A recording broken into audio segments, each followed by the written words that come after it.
Otikata is my name. Alalirika ukes. Urikundinzwa ndapinda mukemu. Amafuro manyoro Mwari vanondiseseza nyoro nyoro. Nangwe pandapinda aso Mwari ndivo vanoita ndigopoketa. Ndivo vanosota futi paya pandotendwa zvichinzi mofuma zvita. Saka ngavanamatwe kani Mwari. Namata inguva ichipoka.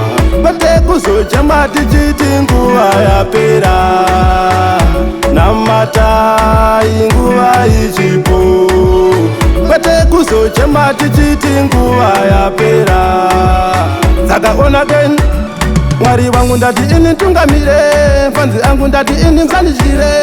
Pamangoma ndati andina fie, matonza muresi saka njana ngandisiye. Andimire ini kutsvaga mari, asi njaramba ndichingo munamata Mwari. Nekuti mandiri ndimo maari, simba rake kwandiri hariperi. Kumashure andichadzokere, shure kwaita kure. Ndipei mukana mafanzi mungafare, pamangoma ini handipere. Namata inguva ichipo, kuzochema tichiti nguva yapera. Namata inguva ichipo, kwete kuzochema tichiti nguva yapera. Ndakaona nyoro Mwari vanondisesedza nyoro nyoro. Nangwe pandapinda aso Mwari ndivo vanoita ndigopoketa. Ndivo vanosota futi paya pandotendwa zvichinzi mofuma zvita. Saka ngavanamatwe kani Mwari. Namata inguva ichipoka. Kwete kuzochema tichiti nguva yapera. Namata inguva ichipoka. Kwete kuzochema tichiti nguva yapera. Saka again.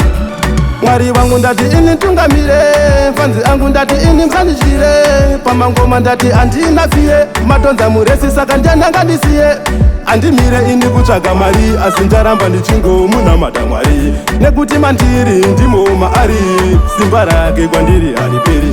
Kumashure andichadzokere, shure kwaita kure. Ndipei mukana mafanzi mungafare, pamangoma ini handipere. Namata inguva ichipo, kuzochema tichiti nguva yapera.